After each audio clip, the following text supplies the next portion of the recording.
Thank you. Assalamu alaikum.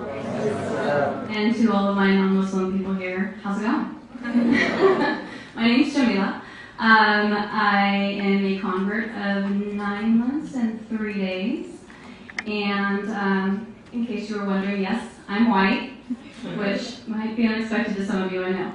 But anyways, I kind of have a history that a lot of you probably wouldn't expect a Muslim to have. I'm a former supermodel and also a former drug addict.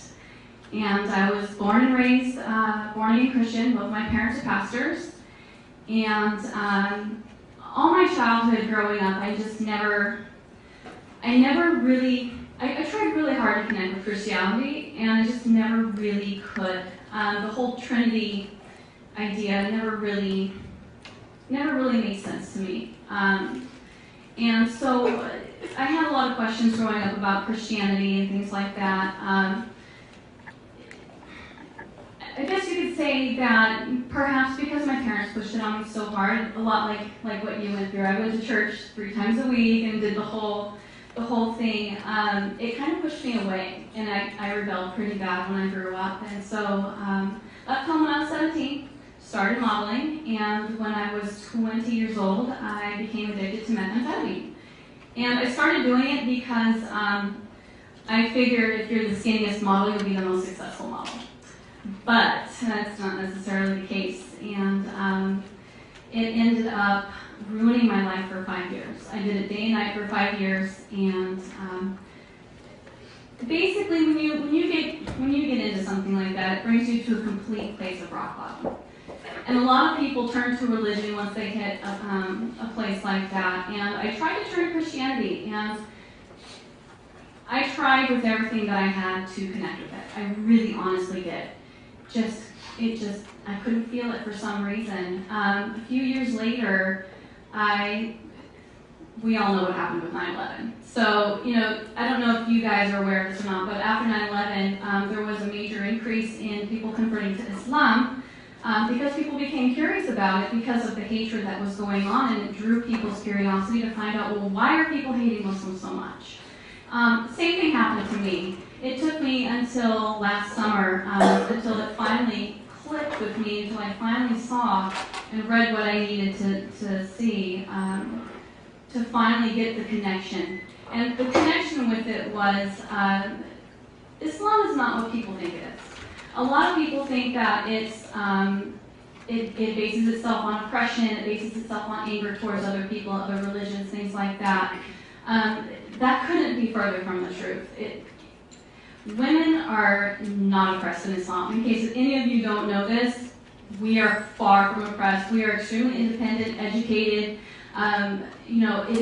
It is part of our religion for our husbands to take good care of us, to treat us well.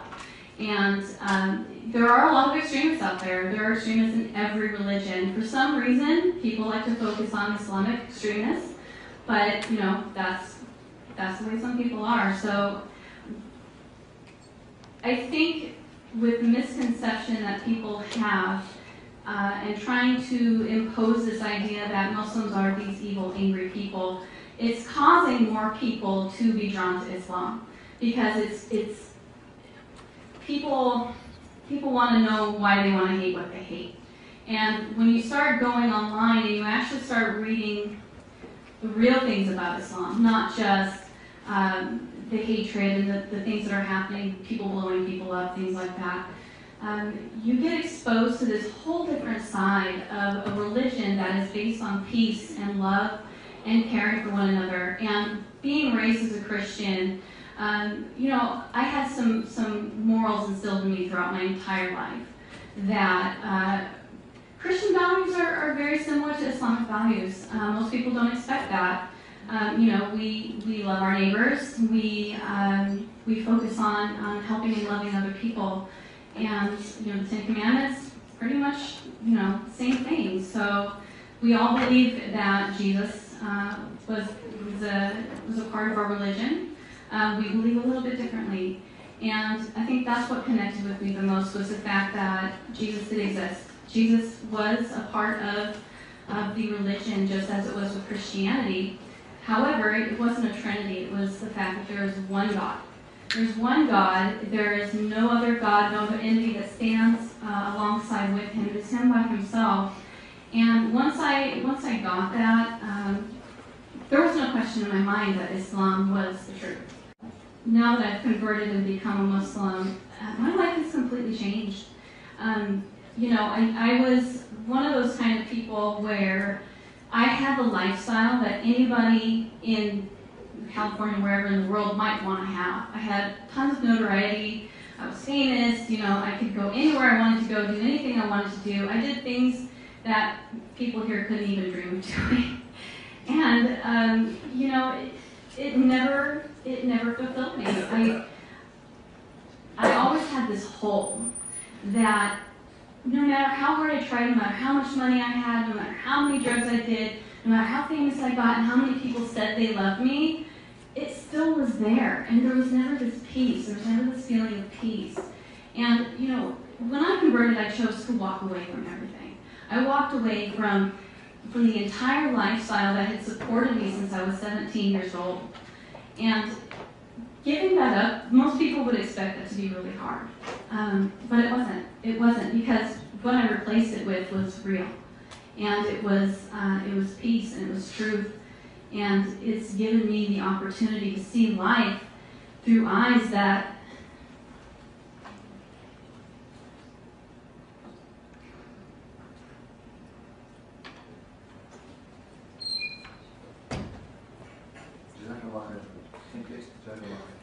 Islam has given me everything I ever wanted in my heart. And I am so grateful to God that He took me to a place where I could find Him.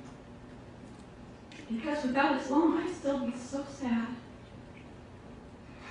I'd still be so miserable. You guys don't understand that kind of pain that you can have from putting yourself out there and trying to sell yourself to a world who doesn't care about you. When you search for something, when you search for love, and you do everything you can to get the world to love you by putting yourself out there and selling your face, selling your personality, and selling everything about yourself, and people reject that, it makes you question yourself. It makes you question your life and why you're here. And if I hadn't been brought to that place, if I hadn't questioned my life like that and been so unhappy, I don't even know what to say, you guys. I really don't. I totally came in here unprepared and just figured I would speak from the heart. And so this is what you're getting. And I know it's a little off topic and kind of all over the place, but I can't stress to you enough how real Allah subhanahu wa ta'ala is. And the change that He's done for me in my life and my heart. So, thank you.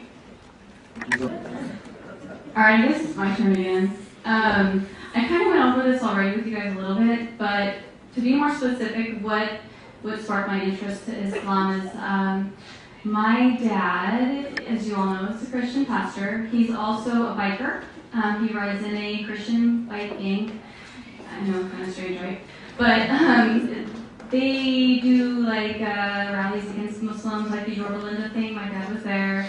And his hatred towards Islam is really what sparked my interest. I wanted to know, why does my dad hate these Muslims so much that he's willing to take his entire Saturday, drive all the way out to Yorba Linda, and stand there with a sign and shout at these people when they're doing a fundraiser. Like, it's not like they're trying to blow somebody up. They're trying to raise money to help the homeless and to help beaten, oppressed women. So I researched it, and I found a website called whyislam.org. And that's where I really found the answers for the questions that I had. They were very specific answers. They were very concrete. They showed me the thing about Islam where it's a perfect combination of scientific facts and spirituality. And when I saw that, I was hooked. it made complete sense. It's amazing. So thank you to my dad for hating Muslims, because if it weren't for him and everyone else who hates us, then I probably wouldn't have started looking into it. So yeah, all right.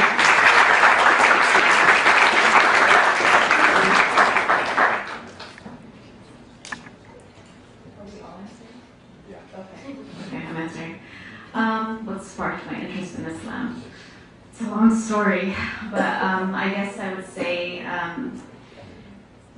it was mainly just my upbringing in Christianity that just kind of had me asking questions. Like I said, I got in a lot of trouble in Saturday school for asking just questions. I remember asking my mother, and she bought me a lot of biblical books with pictures, and I remember I was looking at a depiction of Noah's Ark with all the animals, and they were all in their pairs. And, it's kind of a funny story, but I was maybe about, 6, 7, and I remember asking my mom, don't laugh at me, I thought unicorns were real. And I was asking my mom why there wasn't unicorns on Noah's Ark, and I was a little bit upset about that. So she broke it to me and told me that they weren't real. And it's hard.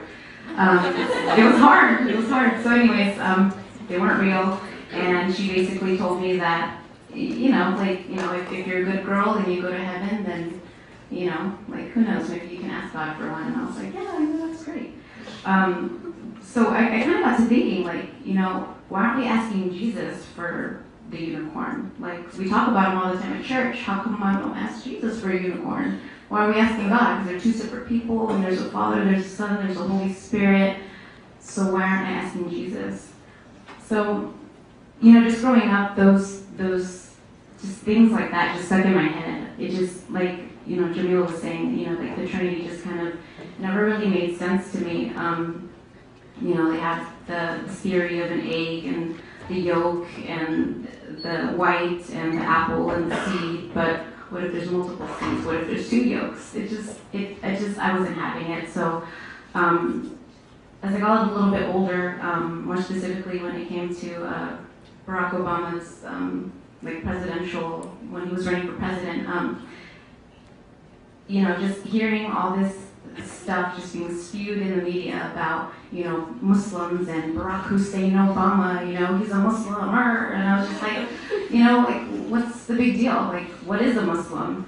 And I had Muslim friends, but I didn't even know you guys were Muslim, and they weren't practicing, they weren't practicing at all. And then Ramadan was coming up, so, they were starting to shape up, and, they couldn't go out as much, and they couldn't go to the hookah bar anymore, and, it was Ramadan. So I was just like, what is that? What is Ramadan? They're like, oh, and I had Christian Muslim friends, Arab Christian friends, and Arab Muslim friends. So the Muslims were, just talking about, how they have to fast and how they don't eat from sunrise till sunset, and I just thought it was pretty interesting. And I was like, oh, you guys fast too? Yeah, Christians, we fast too. And so we would just get into conversations about it.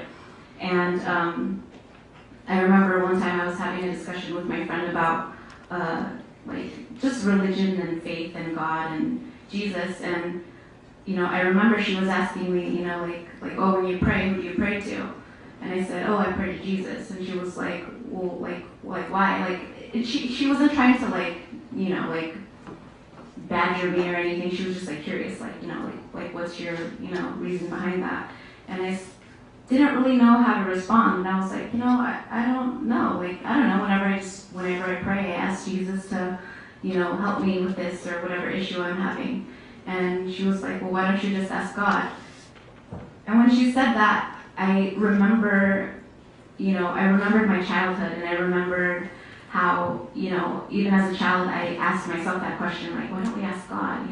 Why are we asking Jesus? And it was then that, with everything going on in the media, and it was just curiosity, really. And long story short, I got a copy of the Quran, an English translation of it, and I started reading. And I started reading, and I kept reading and reading. I could not stop reading. It was amazing.